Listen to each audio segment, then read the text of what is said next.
নমস্কার বন্ধুরা, চতুর্থ টেস্টে অস্ট্রেলিয়াকে গুড়িয়ে দেওয়ার জন্য নতুন পরিকল্পনা তৈরি করেছে রোহিত শর্মা, যেখানে দলে তিনটি বড় পরিবর্তন করে বড় চমক দিয়ে একটি ভয়ঙ্কর প্লেইং 11 ঘোষণা করেছে ক্যাপ্টেন রোহিত শর্মা। যেখানে বর্ডার গাভাস্কার ট্রফির প্রথম ম্যাচে অস্ট্রেলিয়াকে দুর্দান্তভাবে হারিয়েছিল ভারতীয় দল, তবে দ্বিতীয় ম্যাচে অস্ট্রেলিয়া ভারতকে লজ্জাজনকভাবে হারিয়েছিল।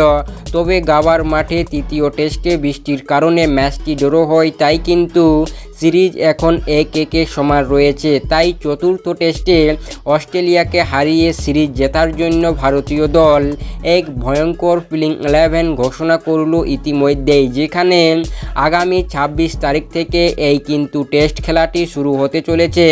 তাই কিন্তু ভয়ঙ্কর একাদশ তৈরি করে একটি নতুন পরিকল্পনা তৈরি করে ভারতীয় দল মাঠে নামতে চলেছে।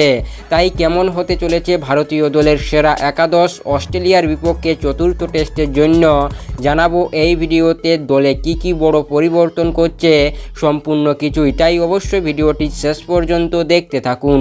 যেখানে ভারতীয় দলের টপ অর্ডারের ব্যাটসম্যানগুলি একদম ফালতু পারফরম্যান্স করছে, তাই কিন্তু একাদশে বড় পরিবর্তন ঘটতে পারে। যেখানে ভারতীয় দলের একাদশের কথা বললে, যেখানে ওপেনিং করবে আমাদের জয়সওয়াল ও কে রাহুল, 3 নম্বরে সরফরাজ খান, যেখানে শুভমন গিলের পরিবর্তে সরফরাজ খানকে একাদশে সুযোগ দিতে পারে ভারতীয় দল বলে মনে করছে সমস্ত ক্রিকেট বিশেষজ্ঞরা। তার পাশাপাশি আমাদের 4 নম্বরে বিরাট কোহলি, 5 নম্বরে ঋষভ পন্থ, 6 নম্বরে আমাদের রোহিত শর্মা, 7 নম্বরে নীতিশ কুমার রেড্ডি, 8 নম্বরে আমাদের জাডেজা থাকবে। যেখানে জাডেজা কিন্তু তৃতীয় টেস্টে অসাধারণ পারফরম্যান্স করেছিল, তাই কিন্তু 8 নম্বরে জাডেজা, 9 নম্বরে আমাদের আকাশদীপ, 10 নম্বরে সিরাজ ও 11 নম্বরে আমাদের জসপ্রীত বুমরা। যেখানে এটি হতে পারে চতুর্থ টেস্টের জন্য ভারতীয় দলের সেরা একাদশ। তাই